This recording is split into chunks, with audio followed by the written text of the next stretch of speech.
Bonjour, bienvenue dans l'interview. Aujourd'hui, je reçois Frédéric Petit. Bonjour. Bonjour. Alors, vous êtes bourgmestre de Wezenbeek-Oppem, vous êtes MR, mais vous êtes bourgmestre où il y a une majorité à Wezenbeek, où il y a une majorité Union des francophones. Donc, tous les partis francophones sont dans votre liste. C'est-à-dire que nous avons la liste LB Union, oui, qui est un cartel MR, Défi, CDH, Écolo et PS. Voilà. Alors, tout d'abord, une question sur ce que vous avez peut-être vu dans la presse ce matin, dans l'Écho. L'administration aérienne qui propose que le survol du domaine royal soit possible pour diminuer les nuisances sonores des avions. Alors, quelle est votre réaction face à cela? Je vous propose 3 types de réactions. Réaction A, il faut équitablement partager le fardeau du bruit. Réaction B, pas touche au domaine royal, c'est sacré. Ou réaction C, le roi ne pourra plus faire d'hélico. Alors, qu'est-ce que vous... La 1, évidemment. Oui. Hein, donc il faut équitablement répartir les nuisances dues au survol de l'aéroport de Zaventem, parce que tout le monde en profite, que ce soit Bruxelles ou la région flamande. Et donc, l'approche équilibrée dont parle M. Belot est celle qu'il faudra obtenir un jour. Mais ici, dans ce cas-ci, donc survoler le domaine royal, pour vous, il n'y a pas de question de principe. Je pense qu'au niveau aéronautique, ce qui compte, c'est la sécurité des procédures de vol. Et peu importe ce qu'on survole, il faut que la procédure soit optimalisée pour qu'il n'y ait pas le moindre risque que ce soit. Alors, je suppose c'est dans ce but de partage équitable du fardeau du bruit que 11 communes de la région flamande décident d'aller en justice pour demander au ministre Belot de conserver leurs droits. Vous avez peur que le ministre Belot favorise les Bruxellois? Alors, peut-être que c'est important, effectivement, de dresser le cadre de cette action en responsabilité introduite par ces 10 communes. En effet, la crainte de ces 10 communes a commencé d'abord par le moratoire, c'est-à-dire la suppression de cette route sur Bruxelles, et tous les survols reviennent donc sur la périphérie est de Bruxelles. Donc ça, c'est un premier élément important. Le deuxième élément important, ce sont les normes de bruit.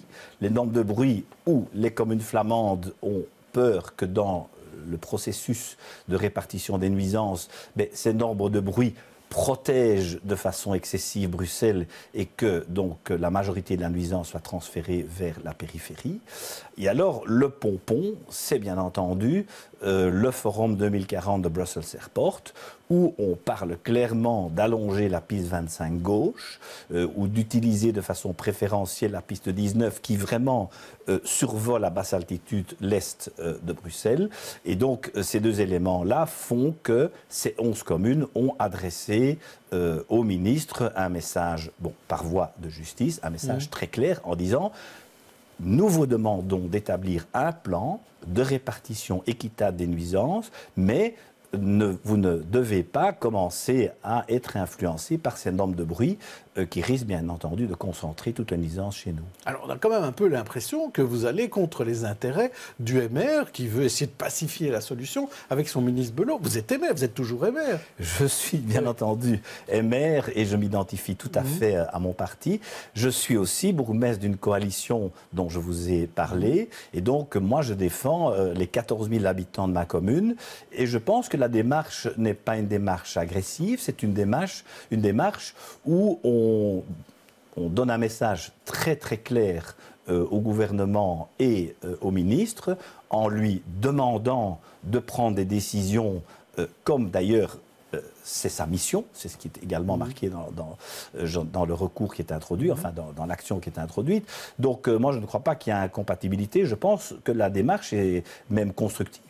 Mais il y a quand même, on ne comprend pas pourquoi les nuisances sonores doivent être différentes à Bruxelles et dans la périphérie, donc dans la région flamande. Il suffit d'avoir les mêmes prescrits de nuisances sonores. Pourquoi c'est différent entre Bruxelles et la Flandre? Alors, il faut savoir que c'est un dossier extrêmement compliqué. Oui.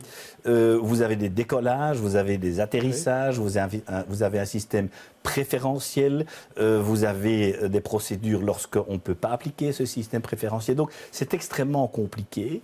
Et j'ai le plus profond respect pour M. Belot parce que sa tâche est extrêmement difficile. Mais aujourd'hui, le dossier a l'air bloqué. Le processus décisionnel a l'air complètement à l'arrêt.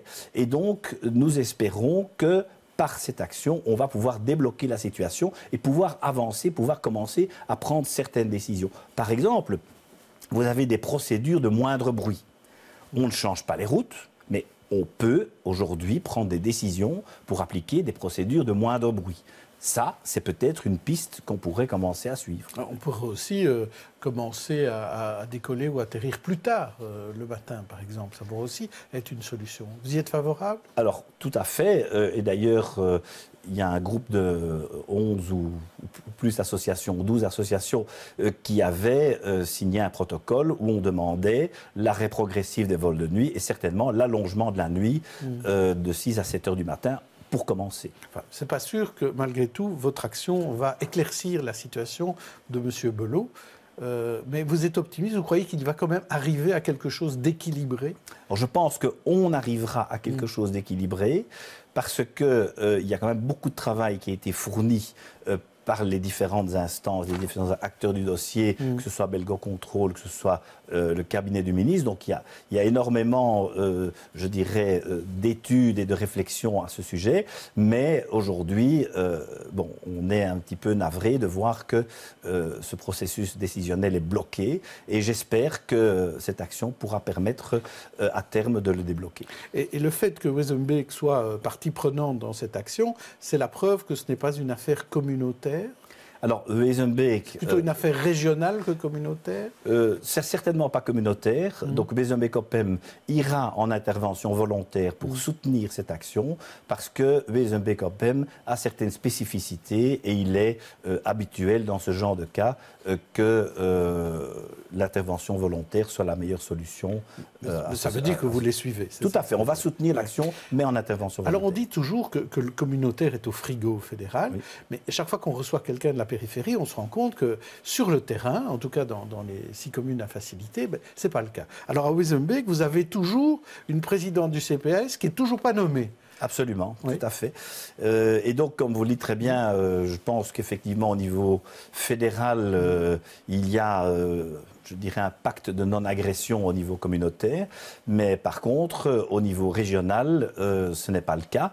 Et donc, notre commune, aujourd'hui, est victime de 2 décisions de la ministre de l'Intérieur. La première, la non-nomination de la présidente du CPS sous prétexte que sa connaissance du français serait insuffisante. Du néerlandais. Qu'est-ce que je raconte du néerlandais? Parce que ça, sur le français, je serais plutôt content. Excusez-moi, c'est un lapsus. Oui, c'est un lapsus. Donc, bien sûr, la connaissance du néerlandais serait insuffisante. Et l'autre point, c'est que la décision du collège qui permettait aux habitants donc de demander leurs documents en français pour une période de 4 ans, a été annulée également par la même ministre. Et donc, dans ces 2 cas, nous sommes allés en recours au Conseil d'État. Alors ça, c'est ce qu'on appelle les pestereien, finalement, les embêtements, les emmièlements que vous avez. Mais c'est pas tout, vous en avez d'autres encore. On vous demande, dans toute la région flamande, dans toutes les communes, on doit fusionner CPS et administration communale.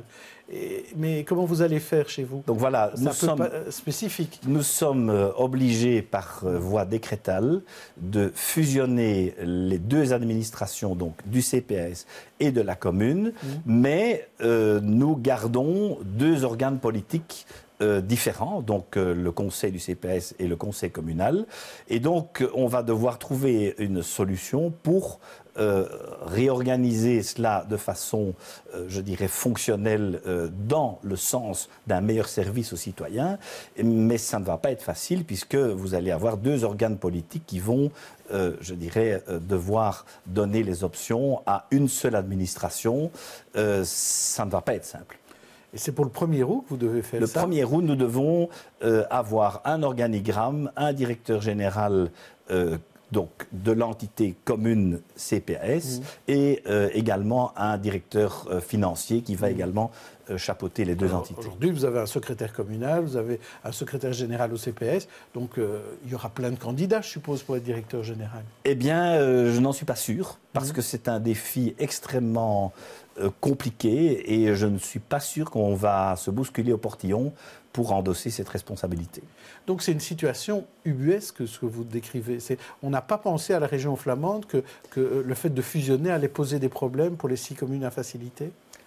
On nous explique le décret, mais on ne nous explique pas du tout comment l'appliquer. Effectivement, on va devoir, je dirais, faire preuve de grande créativité et aussi obtenir la motivation de l'ensemble du personnel pour travailler ensemble dans des conditions différentes. Vous croyez que le gouvernement flamand, et notamment Lisbeth Homans, la ministre de l'Intérieur flamande, vous cherche?